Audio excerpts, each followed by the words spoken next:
ربي فاغفر لي فإنه لا يغفر الذنوب إلا أنت يا رب العالمين. اللهم حبب إلينا الإيمان وزينه في قلوبنا، وكره إلينا الكفر والفسوق والعصيان واجعلنا من الراشدين. اللهم ارزقنا حبك وحب من أحبك وحب ما يقربنا إلى حبك يا ودود ويا مقصود ويا ذا الكرم والجود.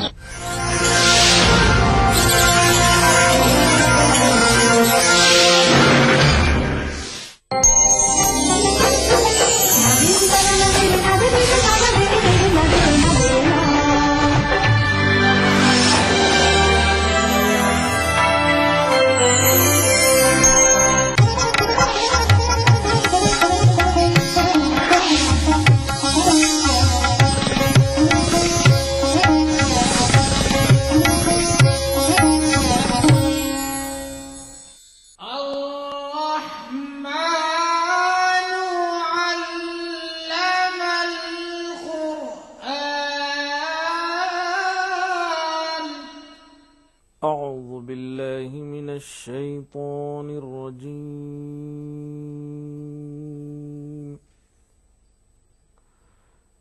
بسم الله الرحمن الرحيم.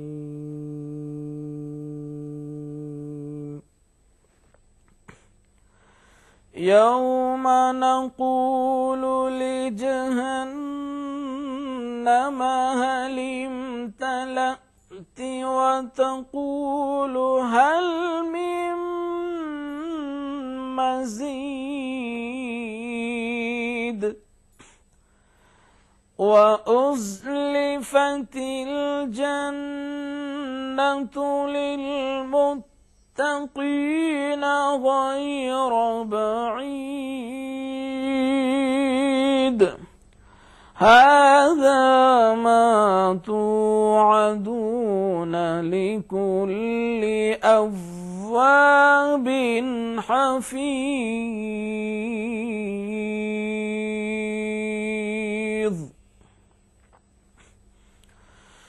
من خشي الرحمن بالغيب وجاء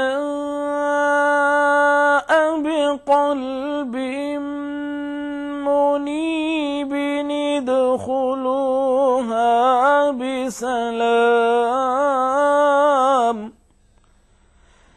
ذلك يوم الخلود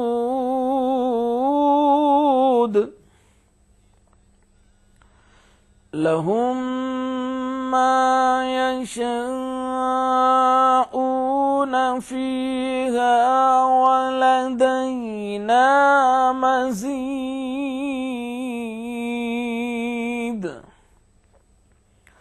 وكم أهلكنا قبلهم من قرن هم أشد منهم بطشا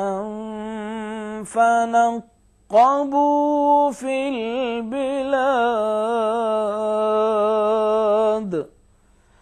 هل من محيص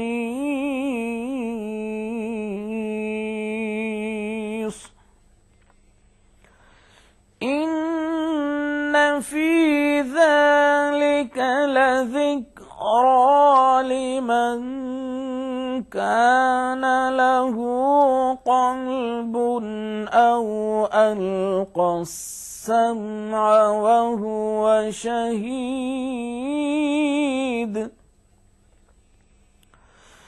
ولقد خلقنا السماوات والأرض وما بينهما في 6 أيام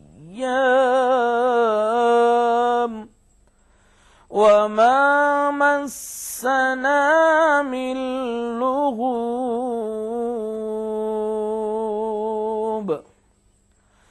فاصبر على ما يقولون وسبح بحمد ربك قبل طلوع الشمس وقبل الغروب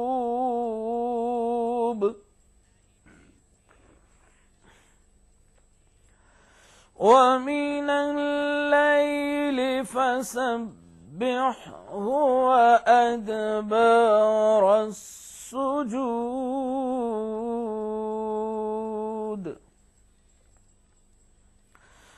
واستمع يوم ينادي المناد من مكان قريب يوم يسمعون الصيحة بالحق ذلك يوم الخروج إنا نحن نحيي ونميت وإلينا المصير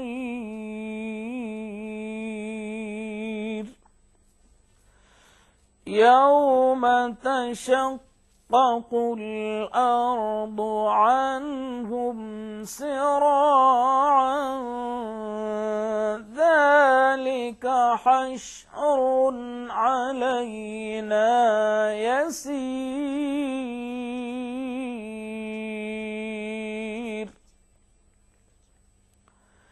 نحن أعلم بما يقولون وما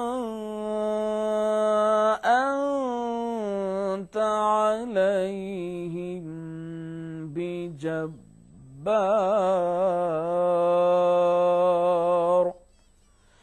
فذكر بالقرآن من يخاف وعيد صدق الله العظيم ترجمہ کلام پاک۔ شروع کرتا ہوں اللہ کے نام سے جو بڑا مہربان نہایت رحم والا ہے۔ اس دن ہم دوزخ سے پوچھیں گے کہ کیا تو بھر گئی؟ وہ کہے گی کہ کچھ اور بھی، اور بہشت پرہیزگاروں کے قریب کر دی جائے گی کہ مطلق یہ دور نہ ہوگی۔ یہی وہ چیز ہے جس کا تم سے وعدہ کیا جاتا تھا، یعنی ہر رجوع لانے والے، حفاظت کرنے والے سے، جو خدا سے بن دیکھے ڈرتا رہا اور رجوع لانے والا دل لے کر آیا۔ اس میں سلامتی کے ساتھ داخل ہو جاؤ، یہ ہمیشہ رہنے کا دن ہے۔ وہاں وہ جو چاہیں گے ان کے لیے حاضر ہے، اور ہمارے ہاں اور بھی بہت کچھ ہے۔ اور ہم نے ان سے پہلے کئی امتیں ہلاک کر ڈالیں، اور وہ ان سے قوت میں کہیں بڑھ کر تھے۔ وہ شہروں میں گشت کرنے لگے، کیا کہیں بھاگنے کی جگہ ہے؟ جو شخص دل آگاہ رکھتا ہے یا دل سے متوجہ ہو کر سنتا ہے، اس کے لیے اس میں نصیحت ہے۔ اور ہم نے آسمانوں اور زمین کو اور جو مخلوقات ان میں ہیں سب کو 6 دن میں بنا دیا، اور ہم کو ذرا بھی تکان نہیں ہوئی۔ تو جو کچھ یہ کفار کہتے ہیں اس پر صبر کرو، اور آفتاب کے طلوع ہونے سے پہلے اور اس کے غروب ہونے سے پہلے اپنے پروردگار کی تعریف کے ساتھ تسبیح کرتے رہو، اور رات کے بعض اوقات میں بھی اور نماز کے بعد بھی اس کے نام کی تنزیح کیا کرو۔ اور سنو، جس دن پکارنے والا نزدیک کی جگہ سے پکارے گا، جس دن لوگ چیخ یقیناً سن لیں گے، وہی نکل پڑنے کا دن ہے۔ ہم ہی تو زندہ کرتے ہیں اور ہم ہی مارتے ہیں، اور ہمارے ہی پاس لوٹ کر آنا ہے۔ اس دن زمین ان پر سے پھٹ جائے گی اور وہ جھٹ پٹ نکل کھڑے ہوں گے۔ یہ جمع کرنا ہمیں آسان ہے۔ یہ لوگ جو کچھ کہتے ہیں ہمیں خوب معلوم ہے، اور تم ان پر زبردستی کرنے والے نہیں ہو۔ بس جو ہمارے عذاب کی وعید سے ڈرے اس کو قرآن سے نصیحت کرتے رہو۔